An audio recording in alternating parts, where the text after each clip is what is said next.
Hey, what's going on? Welcome to the channel. My name is DRL, and we are once again back with some Clash Royale. Yeah, so if you go right into the shop of the game, two new emotes just came out, both for the Electro Dragon, and they're pretty cool. One is similar to the Electro Wizard emote that came out, before.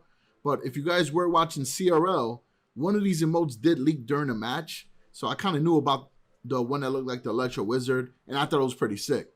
But nonetheless, if you guys want to take advantage of this offer, you have about 2 days to get one of those emotes. If not, it's totally not a big deal.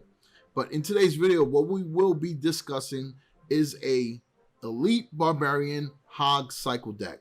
And I know, folks, that I've been pretty adamant about my dislike for the Elite Barbarians before, but they actually have a purpose now. I think defensively, they are a viable option. If you checked out my Instagram over the last week, I put up 2 clips where they did a really solid job in defending against a max level golem and breaking it down with the help of some good support units because it's a cycle deck, and then being able to quickly start a counter push and take down a tower. So I think that requires skill to use the Elite Barbarian like that, and so I can appreciate it more. But if you're an Elite Barbarian player that drops it at the bridge, I don't knock the hustle. Do what you got to do. But it's just like so annoying when you're defending and all of a sudden you hear that dun, dun, dun, and you lose your tower, right? But nonetheless, it's part of the game. I love all facets of the game, right? So we're gonna get into that deck now. We're gonna play the match live so that we can go through the thought process, and I can explain to you exactly how I'm gonna use it. All right. So before we lead into this gameplay, I'm gonna leave you with a question of the day, and I'm also gonna give you a gem a day, right? That's gonna be something I try to do with the videos going forward. Because not only I want to provide entertainment through the videos, but I also want to inspire people as well. So just a quick quote. You can skip to the gameplay. I already put the timestamp on the screen if you're not interested in this, and just skip right over. It's totally cool. But question of the day first is, what is your favorite Elite Barbarian deck? That's the first. So if you can drop the comments down below, let me know what your favorite ebarb decks are.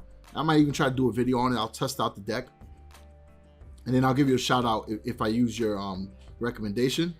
And then for the gem of the day, I just want to leave you with this here. And it's on my Instagram so you guys can see. When you focus on problems, you'll have more problems. When you focus on possibilities, you'll have more opportunities. So let that sink in. Hopefully that inspires some people. So let's get into the gameplay. All right, loading up. Let's see how this goes. All right, cool. We're going against Johan from the clan Newgrounds PH. What is going on? All right, so we already started with the E-Barbs, but I told you I like using it defensively. A little bit of different approach. We play the princess in her back. She's so clutch right now with this meta because of all the spawn units that are coming out. We're going to drop the archers to the side. That way they won't get logged or fireball for some damage. And then the princess is going to do some damage from a distance, and we'll play the hog. All right, so we got one hammerhead. 2 hammers in, and then we have now a mini P.E.K.K.A. We're going to use our Skarmy. Take it out real quick. We know that they have Zap, so we got to keep that in the back of our mind. Now we're going to use the Elite Barbarians defensively against the Royal Giant.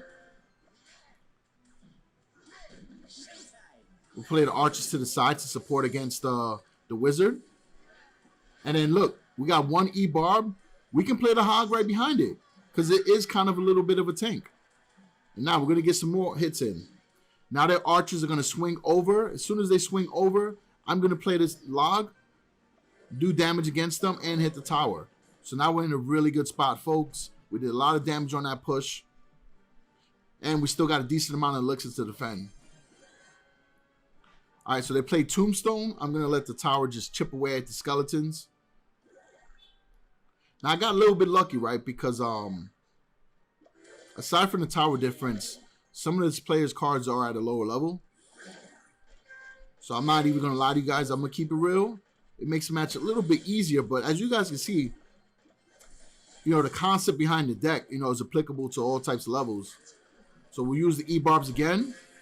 They're going to help against... All right, sorry about that. They help against the Royal Giant. A little bit against that mini P.E.K.K.A. And we did some damage against the wizard. So now we're going to play the hog in front of the princess. And we're going to get ready to zap that. So we got rid of those skeletons that spawned out from the tombstone. We played the Skarmy on top of the mini P.E.K.K.A. Princess did some tower damage, so we dropped it down.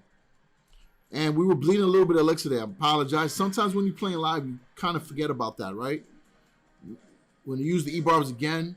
We're going to use one extra elixir just to slow down the Royal Giant, because at a max level, that thing is pretty OP. We play the princess here this time. We play the Skarmy here. Archers over here. And then we got the E-Barbs just in case they drop down the Royal Giant again. Ice Spirit. Princess to the side. And that's it. Reason why I dropped some units to the side is because if they were trying to maximize on the spell damage against the tower, they can also hit your unit and get a good positive elixir trade. So by moving the units to the side, it makes it a little bit difficult to make that decision because you don't want to waste your spell if you're not going to get an advantage. So that's my thought process when I do that. But that's it, folks. That's the deck. That is an Elite Barbarian Hog Cycle deck. 3.0 elixir cost. So you see it cycles really well. You're able to use the Elite Barbarians a lot more during the double elixir time, which is very impactful because you're able to defend, you're able to start a push. And if you still want to use the Elite Barbarians at the bridge, you can do that because it's fine, right? That's part of the game. So appreciate all the support, everyone. Hope you appreciate the new content on the channel, the format that we're doing. And, you know, I hope you come back for more. All right. So if you haven't subscribed yet, then definitely do that. Again, thank you. Peace out.